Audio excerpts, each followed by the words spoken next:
Hi, my name is Charlie, and welcome to Explore.org. I'm here with Honoré from the Kigali Memorial Center in Rwanda. Honoré and I made a film together called Raindrops Over Rwanda, and it's one of the most special films I've ever made.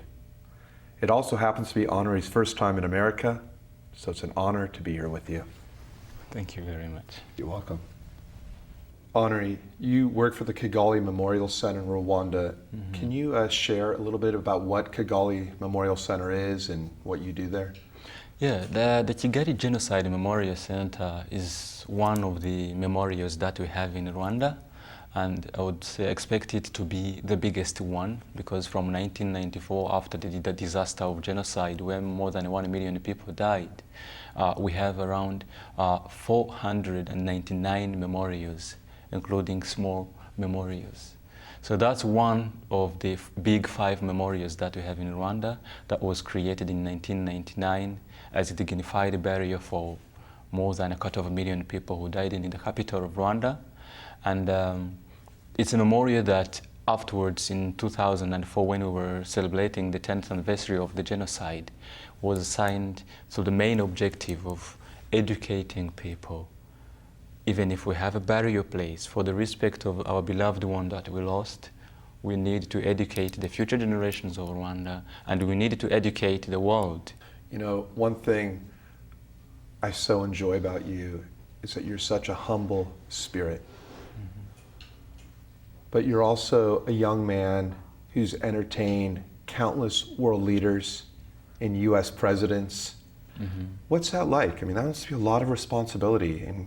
Well, being humble and having such big responsibilities, and at my age being young, is something that is an experience we all as Rwandans at my age have grown up through. Because apart this huge responsibility of taking care of such dignitaries, we have other responsibilities that every one of us is taking care of, mainly families, for those who have parents, for those who have brothers and sisters, because many of us were orphaned at a very young age, and we started the learning of being responsible at a very young age. So at my age, to have hosted the US presidents, many African leaders, the UN Secretary General Ban Ki-moon, and many other presidents that I've hosted, I feel like I had a responsibility. And I'm very thankful for the trust that our leaders, all my superiors, many people that we work with in the field have had for me, because it's my dedication to the work. Honoré, how many people were killed in the genocide? In Rwanda, now the estimation is 1,050,000 who died during the genocide in 1994. And in how many days? It was from the 6th April 1994 up to mid-July 1994. Only 3 months. So in 3 months, 1 million people. What were you doing when the genocide broke out? I mean, can you describe the day in the life of Honoré? I mean, where were you? How did you find out? What happens? Mm-hmm. Well, very hard to talk about, or very hard to explain in words. I was around 14 years old. I was 13 years old. And as a child, I knew the whole background. I knew what is happening. And then the remaining way was to see how I could hide for survival.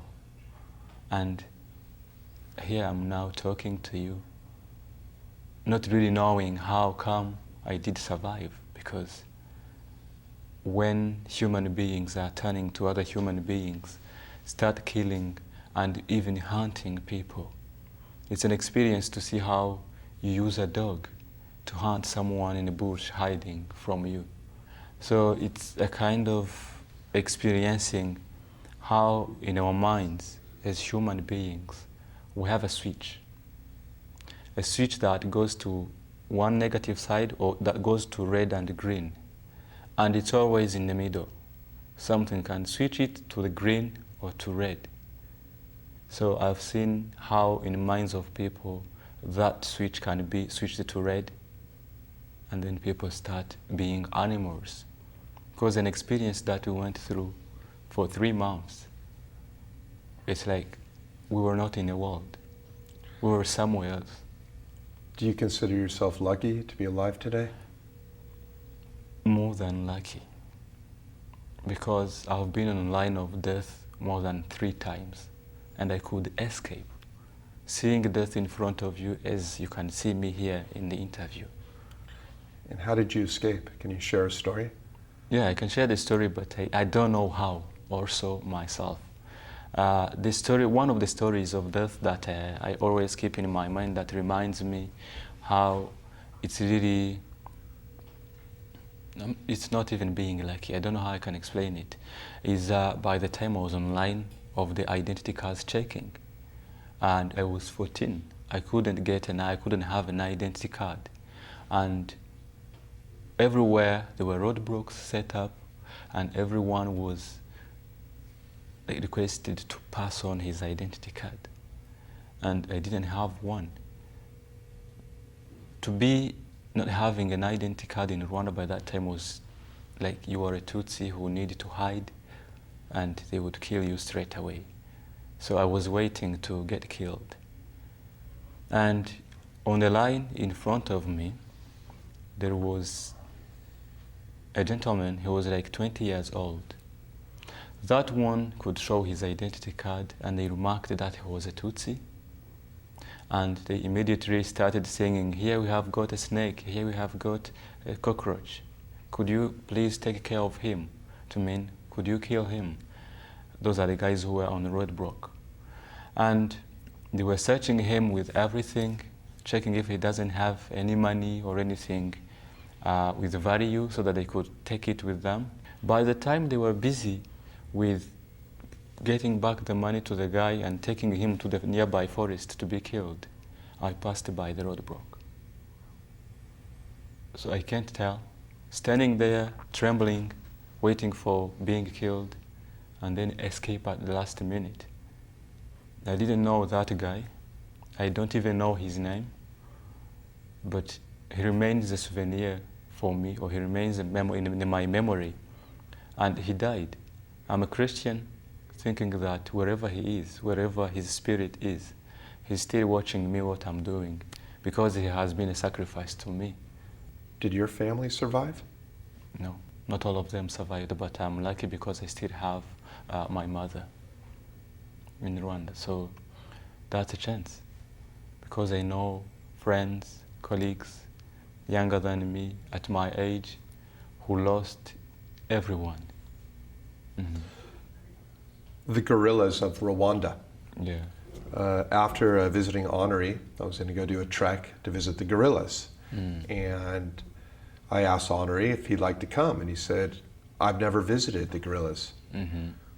Well, the irony of that situation is very few Rwandese can even afford to visit the guerrillas, and yet they're supposed to protect the guerrillas. Yeah, that's the truth. But if you don't have an emotional connection with the guerrilla, how are you going to protect it? So the guerrilla parks have been set up so that people like myself of privilege can come visit a country And visit the gorilla. and visit the guerrillas, and then get upset when I hear about that someone has poached them, even though the people who have poached them can't even afford to put food on their table. Mm-hmm. So one of the programs, we created through your inspiration was just to create scholarships for high school students in Rwanda who can now go on treks to visit the guerrillas, so they become leaders, and also create emotional connections. But what was that experience like for yourself, visiting the guerrillas? It was an experience that many of Rwandans have never gone through. An experience that we have something at 200 kilometers from Kigali, and you can't afford to go there. And we are Rwandans who are always told to protect the gorillas, contribute in all the campaigns to protect the gorillas, but no one has been there. I can't imagine how it was scary for me to go and see the gorillas, while I've lived in Rwanda for more than 27 years. And by the time I reached there, that's when I started to create a connection with myself as a human and the gorillas. Are they really animals that we need to protect?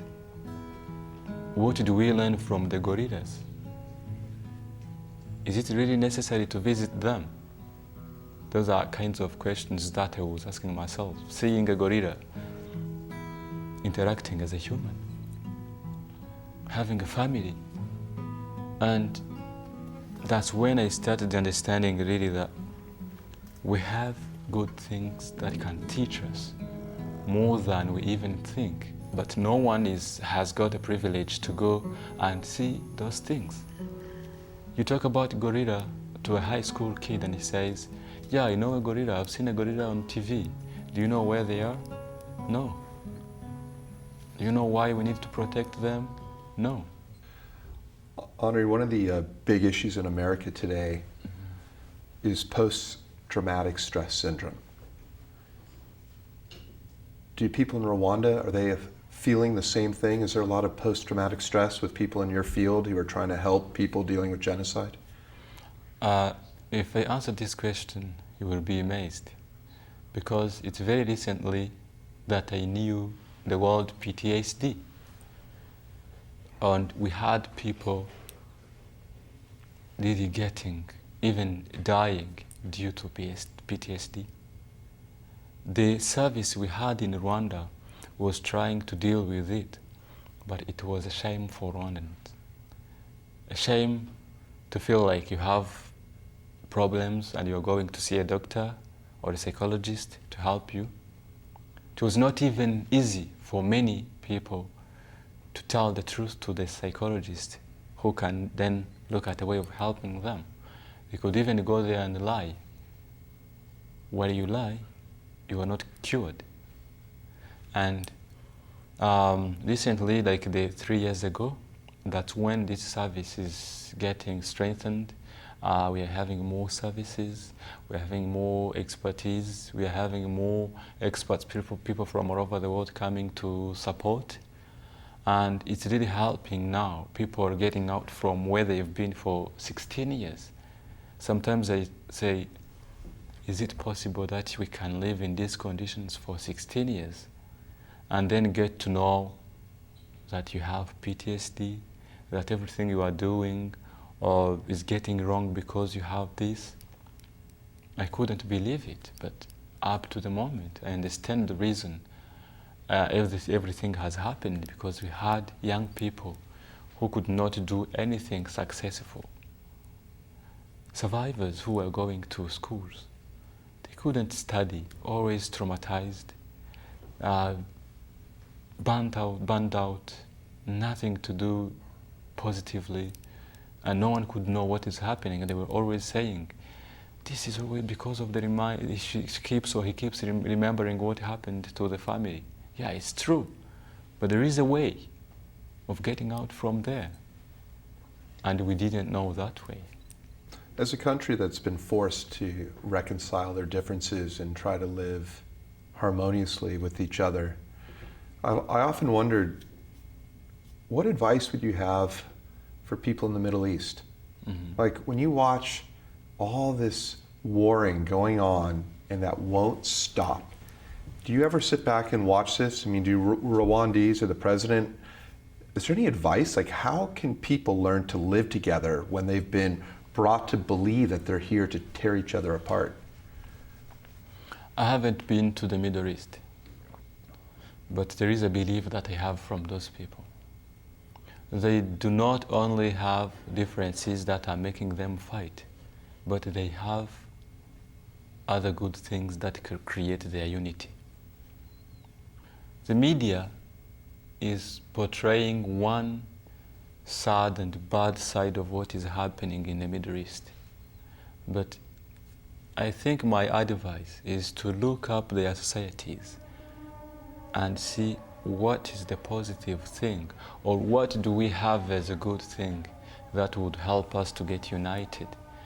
Do they have something positive that can get them united? That's what they need to look at.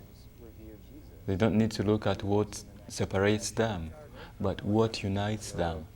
And I think and hope that that thing is there. You've been to the Middle East, and I think you've seen the beauty of the area, and you've seen some positive things that they have.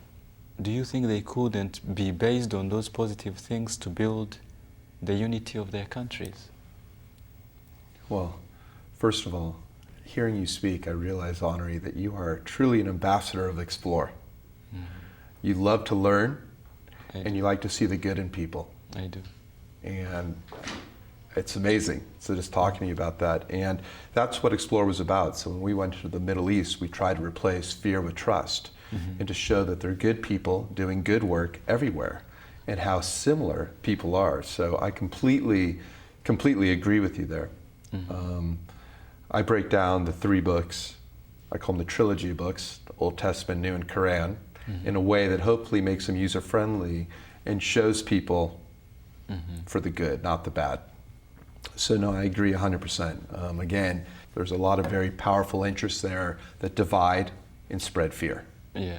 You know, Honoré, one thing I noticed in Rwanda, which was really unique, was there's no elderly. Is that true? Or I noticed when we were driving around and when I was looking at the film, except for that one survivor at the memorial, is there an elderly population even in Rwanda? No elderly population. They are really less. And there is a reason. Because for the genociders, the genocide ideology, if we talk about it itself, it will take a 2 hours or 3 hours interview. Because it's full of strategies that are being used to make sure that you really clean out the whole ethnic group. So the elderly was among the target of the genociders because they knew that these are people who will educate the children. These are important people for this ethnic group. They have enough knowledge and they have to be targeted first of all. For anyone who would survive, will never have an education because we've killed the elderly and no one will be there to take care of their education.